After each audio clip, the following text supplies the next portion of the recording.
Namo Bhagavate Vasudevaya.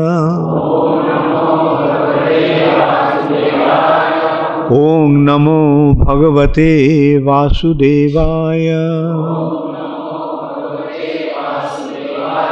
Om Namo Bhagavate Vasudevaya. Narayanam Namaskritya Naran Chaiva Narottamam Deving Saraswating Vyasam Tato Jaya Mudiraye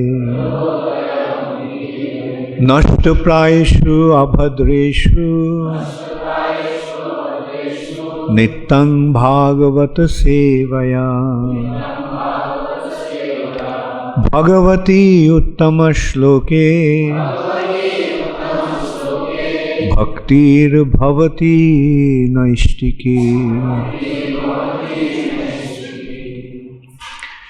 Srimad Bhagavatam, 5th Canto, Chapter 9, the Supreme Character of Jarabharat, text 18. So it's in a prose form, so I'll just read it through.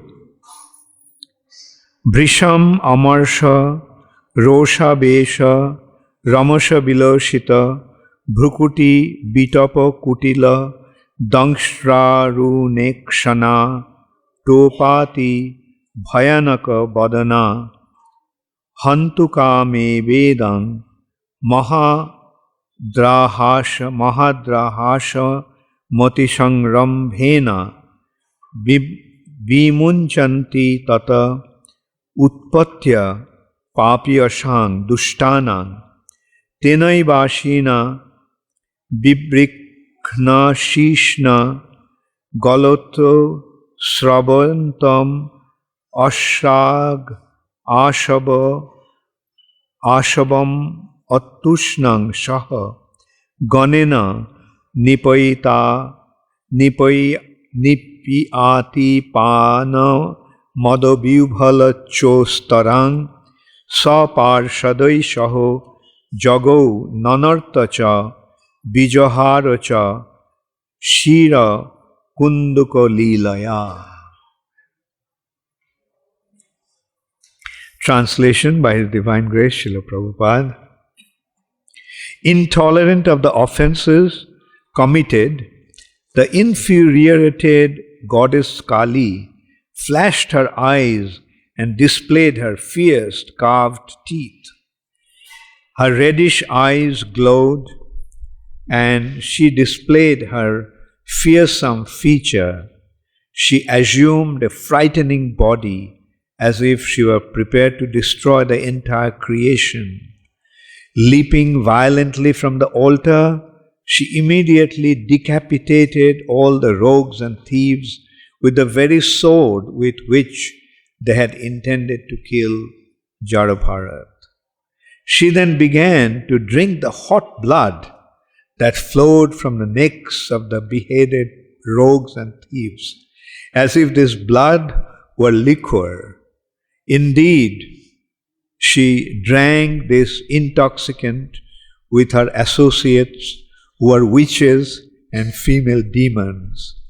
Becoming intoxicated with this blood, they all began to sing very loudly and dance as though prepared to annihilate the entire universe.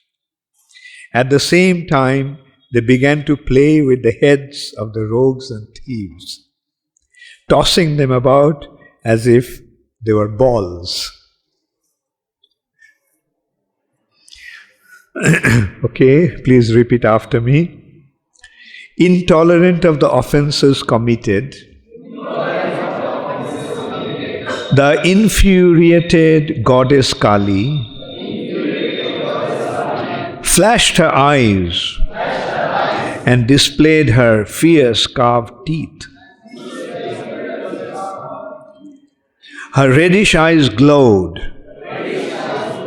and she displayed her fearsome features. She assumed a frightening body, as if she were prepared to destroy the entire creation. Leaping violently from the altar,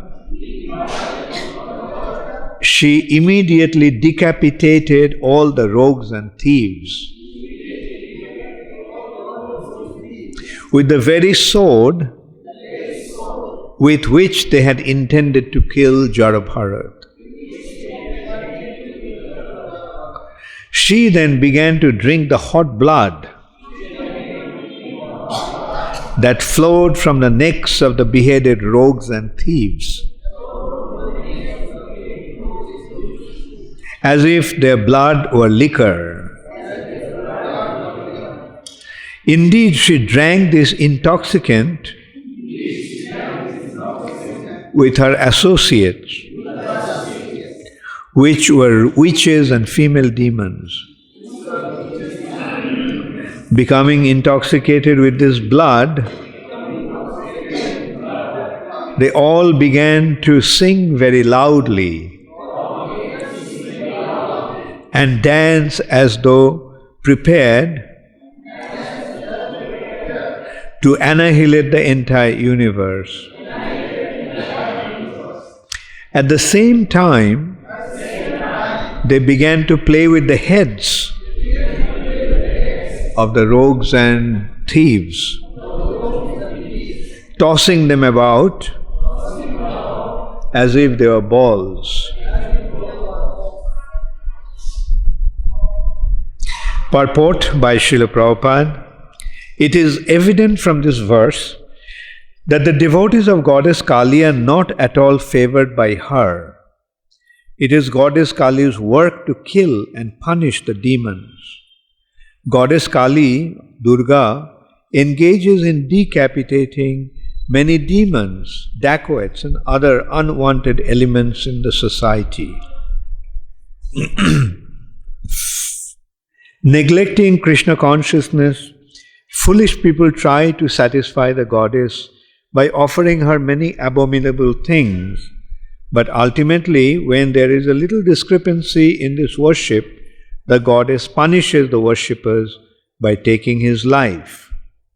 Demoniac people worship Goddess Kali to obtain some material benefit, but they are not excused of the sins performed in the name of worship.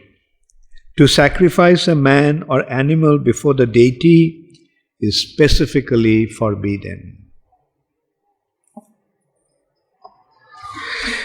Om Ajnanatimidandhasya Jnananjana Shalakaya Chakshurunmilitam Yena Tasmai Shri Gurave Namaha.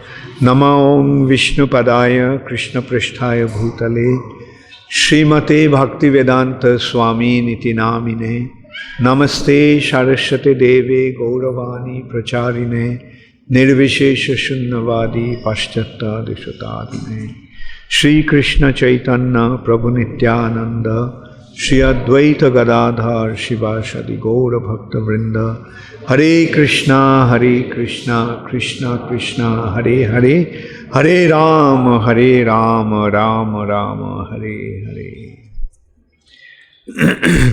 So, the supreme character of Jarabharat. So, who was Jarabharat? Jarabharat was the king of the entire earth planet. And it is after him that this planet, which is otherwise known as Ilabrita-varsha, was named as Bharatavarsha. Such a illustrious personality, but he left home, he left his kingdom and went to the forest on the bank of the river Gandaki, and in order to meditate upon, in order to become totally absorbed in the thoughts and service of the Lord. So, we can see what a great sacrifice he made He gave up his kingdom, he gave up his family, he gave up everything and just walked away. And he was living on the bank of the river Gandaki alone in the middle of the forest. Why? Because he wanted to become completely absorbed in Krishna consciousness. He wanted to divert his consciousness, or focus his consciousness entirely onto Krishna. But unfortunately, Bharat Maharaj became attached to a baby deer when his mother died, right after his birth. And he was being carried away with the current of the ocean, river. So Jara Bharat rescued that baby deer when his mother died right after giving birth to the baby. And the baby deer was being carried away in the current. And then this way, while Bharat Maharaj was taking care of this little deer, he became attached to the deer. And when he was about to leave his body, he left his body thinking about the deer. And as a result of that, in his next life, he was born as a deer. This is a practical demonstration of the instruction of Krishna in Bhagavad Gita. Jang jang bapi smaran bhavam tajattante kalevaram. Jang jang bapi, which whatever thought, smaran, remembering, bhavam, tajattante kalevaram. Kalevar means the body. Tajattante means leaves. With whatever thought and consciousness one leaves his body, accordingly he gets his next body. Tam tame vaite kaunteya sada tadbhava bhavita. So what will be the last thought? The last thought will be the thought at the time of our death. The last thought will be the thought which thought we had always been absorbed with. So, because Bharat Maharaj became so absorbed with the thought of the deer, that became his last thought. So this is the reality. This is how one gets his next body. As one is absorbed in this life, thinking about whatever the deepest thought is, that will be the thought at the time of leaving his body. Another example is Ajamil. Where was his deepest attachment? To his youngest son. So what did he think of? He thought of his son, but his son had the name Narayan. And as soon as he chanted the name Narayan, although it was not intentionally chanted, it was Nam Abhash. It was the shadow of the name, not the real name of the Lord. But it had its benefit. Immediately, Vishnudutas came. That is why it is very important to decide with which thought we are going to absorb our mind. With which thought we are going to absorb our mind. Nowadays we see so many people are keeping dogs. Jai Shri Shri Radha Madan Mohan ki Jai, Jai Shri Shri Krishna Balaram ki Jai, Jai Shri Shri Gaurnitai ki Jai, Jai Shri Shri Prahlad Nrsimhadev ki Jai, Jagat Guru Srila Prabhupada ki Jai. So, that is why it is so important to remember Krishna. That is why it's so important to chant His holy name. at least for 2-3 hours every day. 16 rounds generally takes about 2 hours. But that's not that we should remember Krishna only for 2 hours. We should actually try to remember Krishna all the time. Then what will happen? If we remember Krishna at the time of death, then we'll be able to go to Krishna. So that is the difference between a materialistic person and a devotee. A materialistic person is in ignorance. He doesn't know anything. Or he doesn't want to know anything, even the opportunity is there. But a devotee, he is situated in knowledge. Devotees know what to do with this life. Because the scriptures are giving us a very clear understanding. These are not just some stories. These are factual happenings recorded for our benefit so that we can lead our lives accordingly. So Jarabharat got a deer body, but although he got a deer body, but because he was a very advanced spirit soul, he remembered his past life, he remembered his mistake, and he decided not to make the same mistake again. Even though he got an animal body, but inside that body, he was a pure devotee. He was a self-realized soul. Even in a deer body, it's possible. And he acted accordingly. He realized the effect, dangerous effect of wrong association. Therefore, Prabhupada is saying that devotees should always make it a point to associate with the devotees. Because the association of non-devotees can lead us away, take us away from Krishna consciousness. Asat-sanga tag a Vaishnav achar. Asat-sanga, the association of non-devotees, should be given up. Tyag. Asat-sanga tag.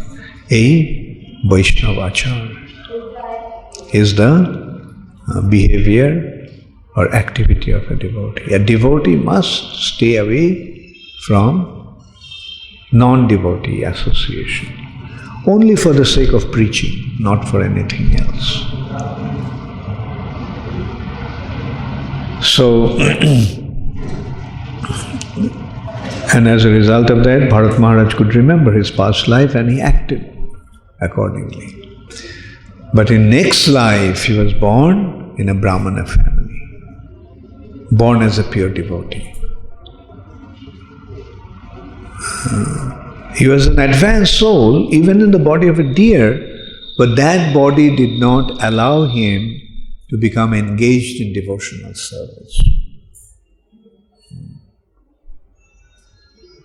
The deer used to sit by the saintly people in their ashram and listen to them. But he had to take another birth. And that birth was a human birth, very advanced birth.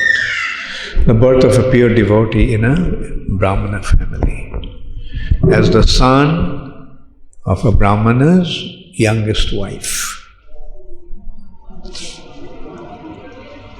And the father was naturally affectionate to Jarabharat.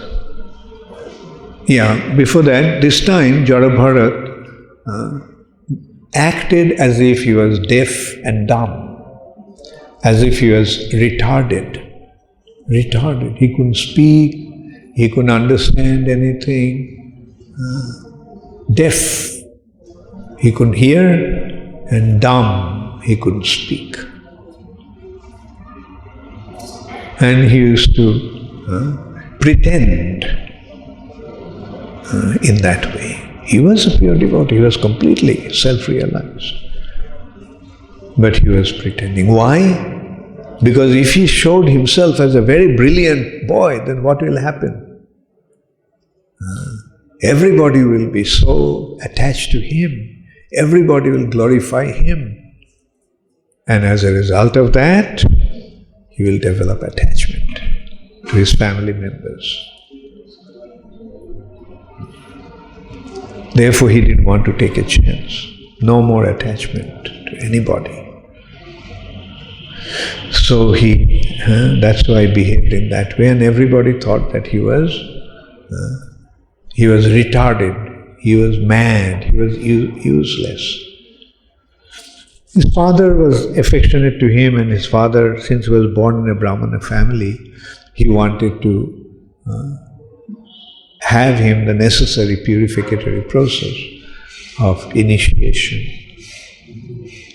Dvijata, to become twice born, the born awakening of the soul. But Jarabharat acted as if he couldn't understand anything.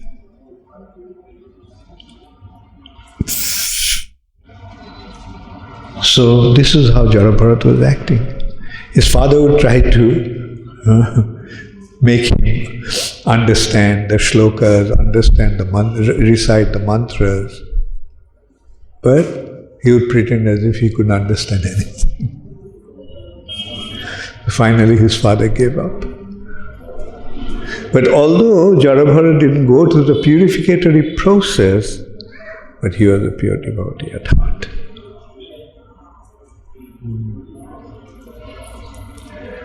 Now here we also see sometimes the contrary to that, opposite to that. Jarabhara, pure devotee, born in a Brahmana family, but he was not interested in second initiation. But in ISKCON I find everybody's goal after first initiation, second initiation. As if the second initiation is the goal of life. Second initiation is necessary only to worship the deities. Those who are going to worship the deities and serve the deities, for them only. It's not a status symbol. Oh, I am a Brahmana. Be careful how you speak to me, how you treat me. Don't you know who I am? See my...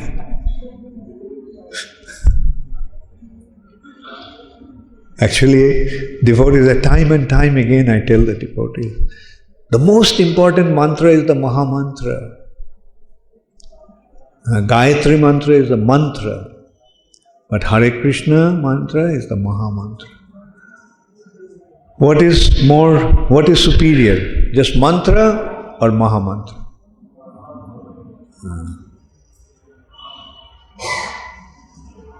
Maybe I should make a condition now. Those who want second initiation, they have to render at least 8 hours service in the altar department, in the deity department. Because that's the purpose of second initiation, to serve the deities, because deity worship takes place as a Vaidhi Bhakti, Vidhi, rules and regulations of the scriptures. And rules and regulations of the scripture is that the deities in the temple should be worshipped only by the Brahmanas. Therefore, one gets Brahmana initiation. Do you know Srila Bhakti Siddhanta Saraswati Thakur was challenged to a debate. Who is greater, Brahmana or Vaishnava? So what did Srila Bhakti Siddhanta Saraswati Thakur prove? What did he prove? Who is superior? Who knows? Raise your hand. Okay, Sitanath's hand went up. Vaishnava is superior to the Brahmana. When you get second initiation, what do you become? And when you chant Hare Krishna, what do you become? So as I said, like Bhakti Siddhanta Saraswati Thakur saw that many of the devotees were not coming from Brahmana families. Therefore, he instituted that, giving them second initiation. They were already in an elevated, more elevated position. So for them to get Brahmana initiation was nothing extraordinary. So here we're getting another proof. Jada Bharat is proving that to become engaged in devotional service, one doesn't need to take Brahmana initiation. He is completely absorbed in Krishna consciousness. Or does one have to have second initiation to become completely absorbed in Krishna consciousness? No.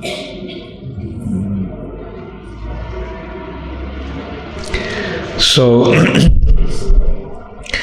and finally his father gave up, thinking that he cannot really pronounce anything, he cannot remember anything. So he didn't try.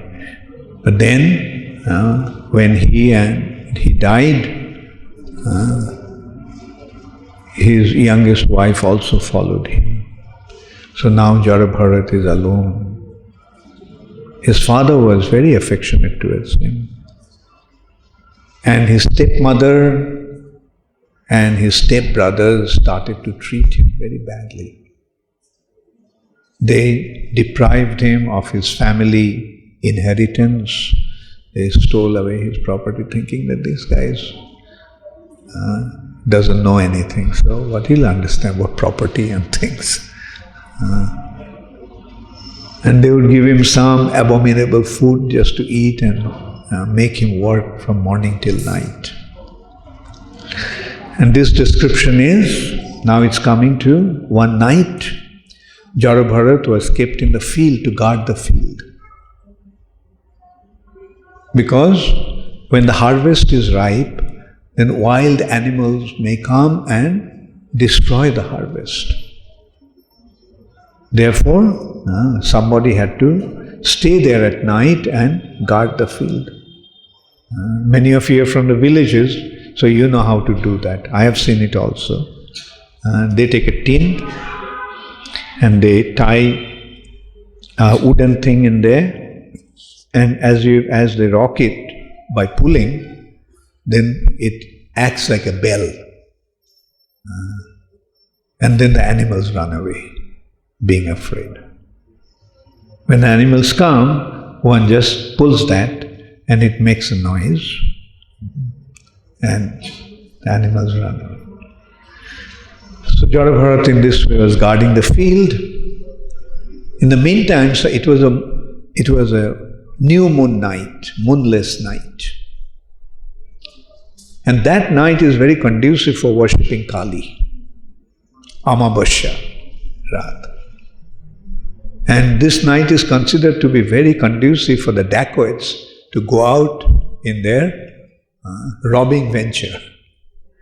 Because everything is dark, so it's a good time for them to rob and steal. But before going to rob, they sometimes worship Kali to get success. And also sometimes they worship Kali to please her, so-called please her, by offering some animals. Sometimes they even worship sacrifice a human being, Naravali. So these dacoits decided to give a Naravali, sacrifice a human being. But the person they caught for that purpose, he ran away. Somehow he ran away. So looking for that, they came across Jada Bharat in the middle of the field. So they decided to take Jada Bharat and offer him to Kali. So they took Jarabharat, but Jarabharat was not reacting at all. He was not protesting. A normal condition, a man will cry, "Oh, please let me go, let me go. Please don't offer me to Kali. I fall at your feet, please, please." But Jarabharat, that's the mood of a devotee. Marobi, rakhobi, joicha tuhara. Whether you want to kill me or you want to keep me, protect me, joicha tuhara, whatever is your desire. So that is the mood of a devotee.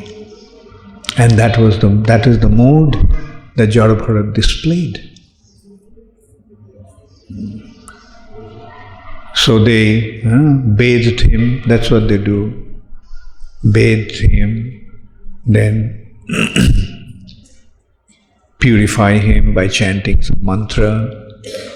The mantra is Mam Sa, the bottom line of the mantra.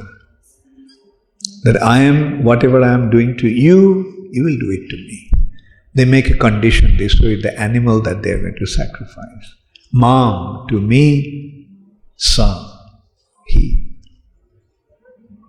He will do to me what I am doing to him. Meaning, I am killing him now, in future he'll kill me. I'll become an animal and he will offer me in sacrifice. That's why the word Mamsa. It's also very interesting to note the English word for meat. English word for Mamsa. What's the English word for Mamsa? Very good.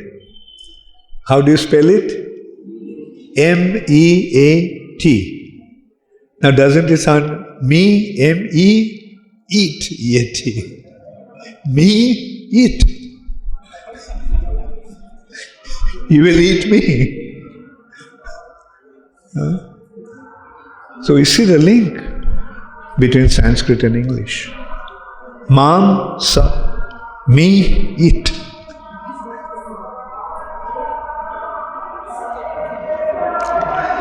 So anyway, and then as they were about to kill Jarabharat, chopping his head, offering it to Kali, Kali couldn't tolerate that. She came out of her deity form and she picked up that chopper, that sword in the hands of the dacoits. And with that she started to kill all the dacoits. And there is such a wonderful description here. After chopping their heads, what did she do? She was drinking the blood of those miscreants. And she was surrounded by her associates, the witches and female demons, and they also started to drink their blood, her hot blood, as if it was liquor. Jai Shri Shri Krishna Balaram ki Jai, Jai Shri Shri Radha Madan Mohan ki Jai, Jai Shri Shri Gaur Nitai ki Jai, Jai Shri Shri Prahlad Nrsimha Dev ki Jai. So this is how the dacoits were rewarded by Kali. They thought that they were going to please Kali by offering this human sacrifice. But Kali couldn't tolerate this offense to a pure devotee. So she came and killed them all. And not only that, she was drinking their blood along with her associates. And then it has been described that hot blood was acting like liquor. They became intoxicated. And they started to sing and dance. And with the heads, they started to play games as if those heads of the beheaded dacoits were like balls. Throwing, catching, or kicking. So this is how the dacoits meet their end, and Jarabharat was protected by Goddess Kali. So this is how we see such wonderful lessons we get through these activities of the devotees. What lesson we learn from Jarabharata's activity? First lesson we learn is never to associate with non-devotees, never to develop attachment to those who are not devotees. Prabhupada is emphatically saying, even though they are our family members, even though they are family members, if they are not devotees, give up the association.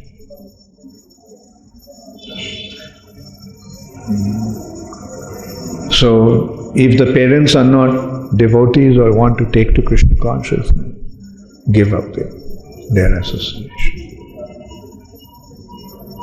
If the children are not taking to Krishna consciousness, give up the association. Why take a chance?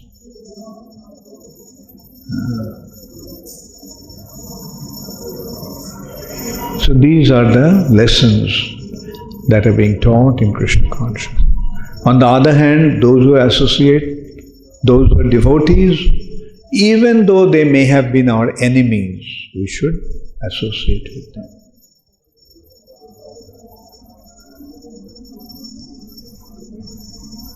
There is a beautiful anecdote in this respect. There was a very exalted devotee named Lala Babu from Bengal.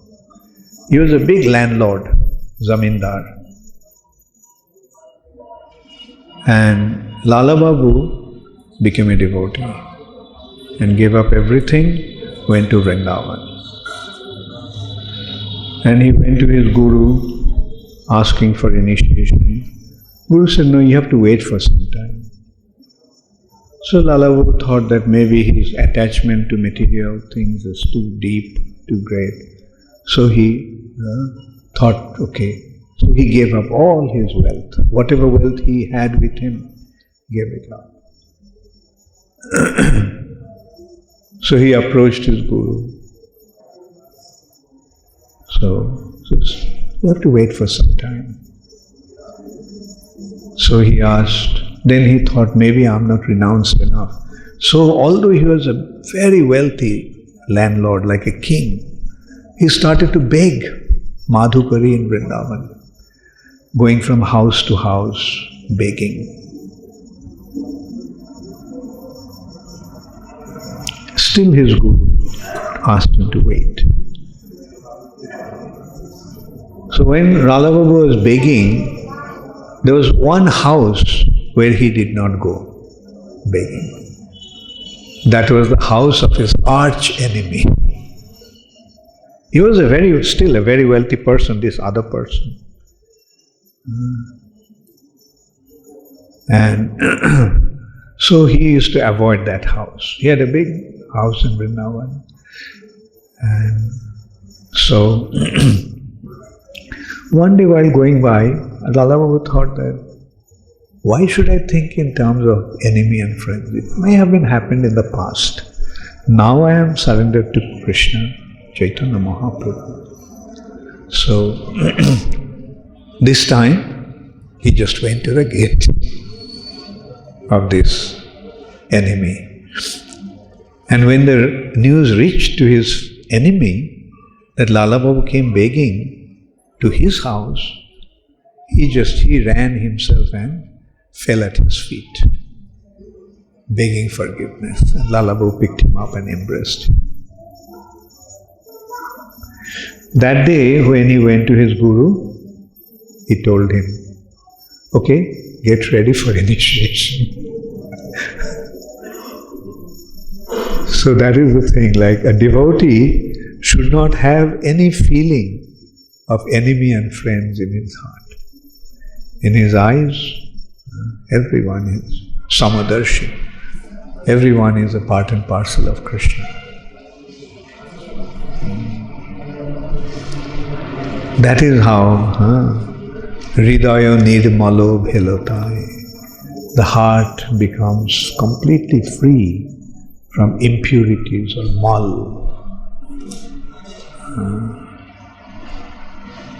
So, this way from Srimad Bhagavatam and from the lives of different devotees, we get some very wonderful lessons. And it is important that we consider our acts are akin to which act in the scripture. That is what we have to always consider.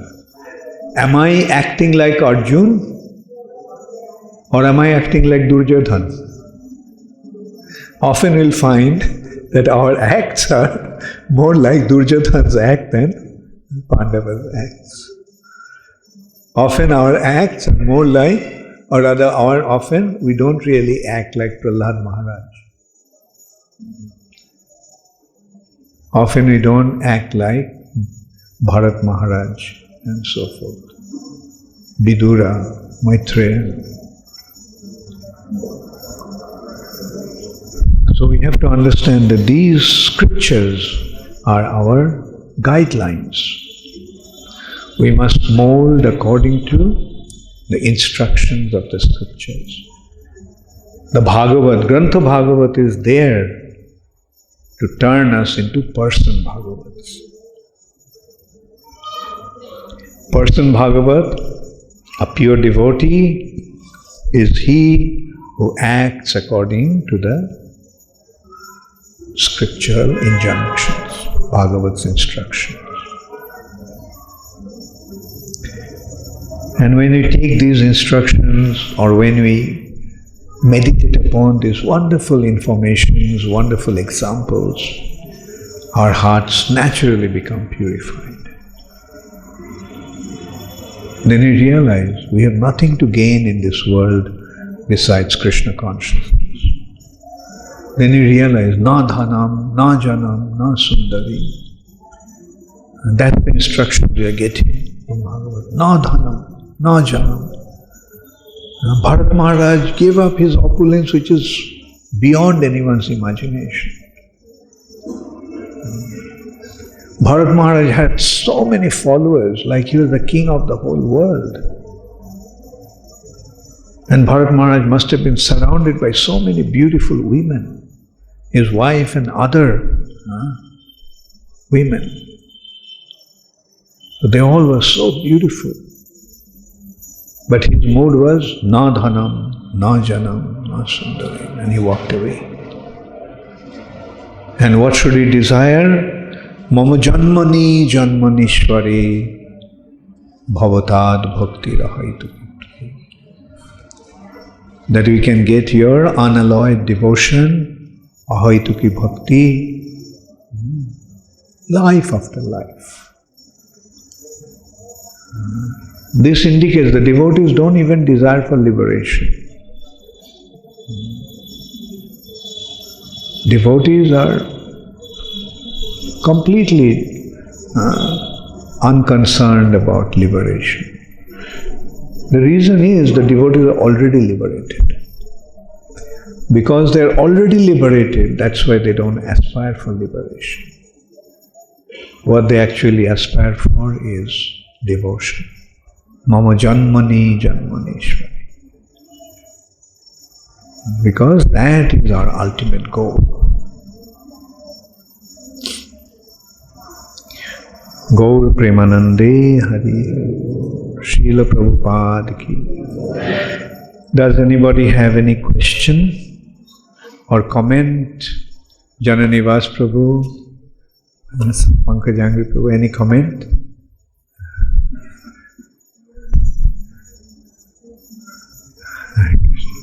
Any question?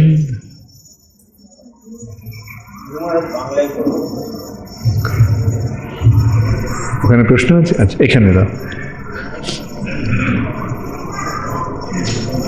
Acha, the question, he asked me the question. Can I ask you the question in Bengali? Although I said, yes, you can, but I had a second thought. You are an educated person, right? What did you study?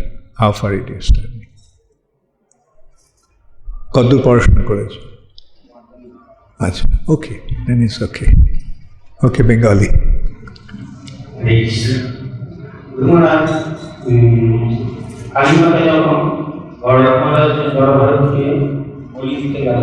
তখন কালীমাতা তার বিগ্রহ নিয়ে এগিয়ে এসে জগৎকে রক্ষা করল। পাখি যারা মাটি ছিল তাদেরকে মার, কিন্তু যখন কালীমাতাকে কোনো পশু বলি দেওয়া হয় সামনে, তখন কালীমাতা একটু দিয়ে জ্ঞান করে। কেন পশু যদি শুদ্ধ ভক্ত হতো তাহলে কালীমাতা করত। এই যে পশু বলি, তার মাধ্যমে যদি ঠিকমতো বলি হয় তাহলে লাভ হয়। ওই পশুটা যদি পরের জন্য মানুষের শরীর পায় তাহলে বলি দিয়ে লাভ হলো, বলি হয়ে লাভ হলো, মানুষের শরীর পেয়ে গেল। কিন্তু তা নাহলে পশু ইয়েতে থাকলে কবে যে মনুষ্য শরীর পেত তার কোনো ঠিক ছিল না। Anyway, in English, the question is, when the dacoits were about to sacrifice Jarabharat to Kali, she came out of her murti and slaughtered the dacoits. The question is, when people offer animals to Kali, why doesn't Kali come out at that time and kill those miscreants? So the answer to that is that because those animals are not pure devotees. If those animals were pure devotees, yes, Kali would have reacted in that way. On the other hand, by being offered to Kali, these animals are getting some benefit. In the next life, they'll get a human body. Any other question? Okay.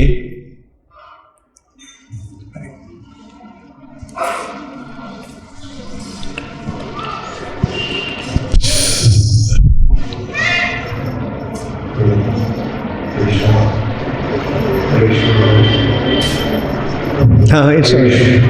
Thank you very much for this wonderful class. Can I ask two questions? First you ask one.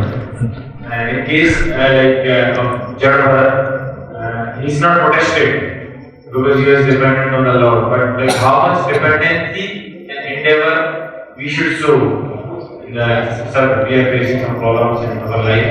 So how much dependence we should show and how much endeavor in our life we should show? 100%. And the rest is up to Krishna. Now, how Krishna will react?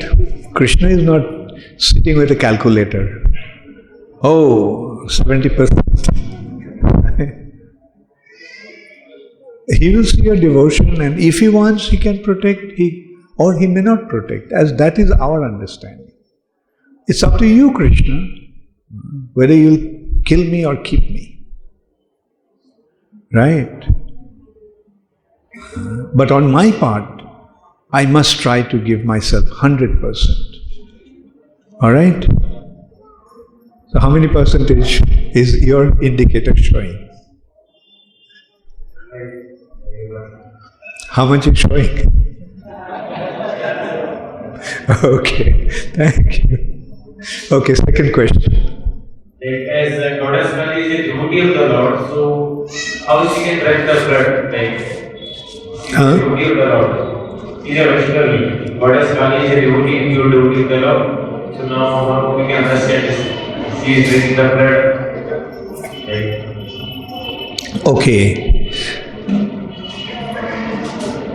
Goddess Kali is actually Mahamaya, Lord's potency, right? Mahamaya,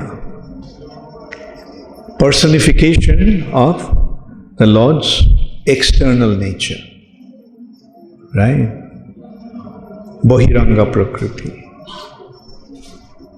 And in that way, she is like a mother Don't you say Mother Nature? So that Mother Nature is Kali. She has principally three different aspects. One is, as a mother, she is providing the food and whatever we need. And in that aspect, she is very gentle and calm and caring. Snigdha. And that form is Annapurna, Jagadhatri. These are different Snigdha forms of Mahamaya, Mother Nature. Sometimes she is chastising. That is her Ugra form. Like Durga. She's killing the demons. Right? And then sometimes she is Bibhatsya, Bhayanak, Bhayankar. Dangerous, frightening. Like when people become too sinful, then she kind of destroys them en masse. And that form is Kali. There are many other forms also, Kali, Chandi, Chamunda, Chinnamasta. Yeah, she is wiping out, annihilating. And the whole earth planet is soaked with their blood, as if she is drinking that blood.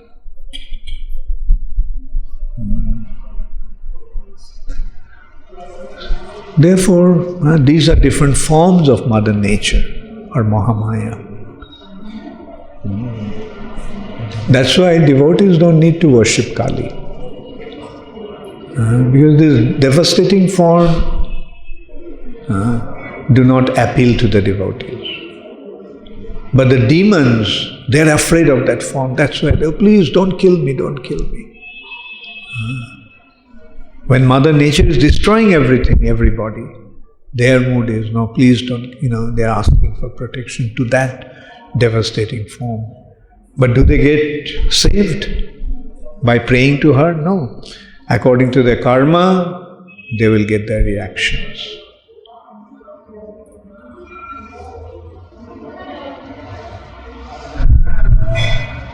Hare Krishna. Yes, Jamuna Priya.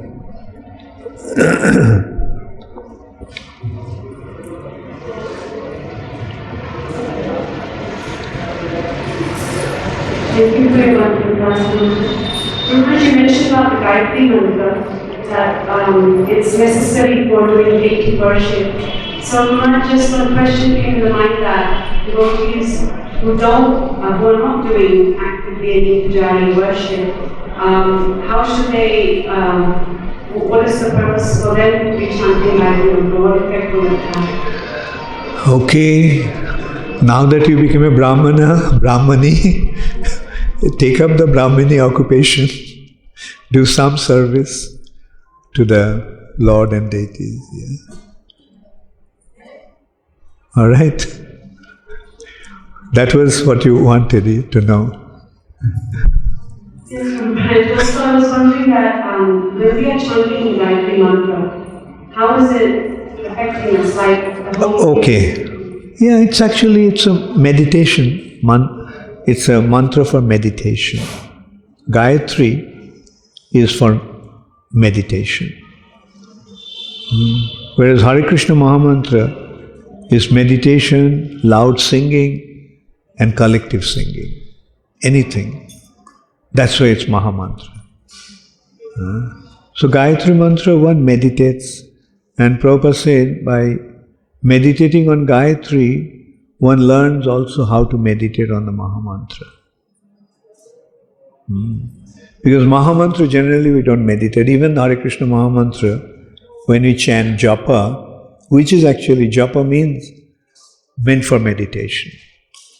When we chant japa, then also we don't really do it meditating. Hare Krishna, we chant loudly. Right?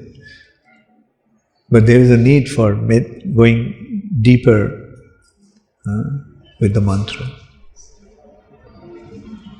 Okay. But as I said, render some service to deities. Our temple president can make a schedule for you.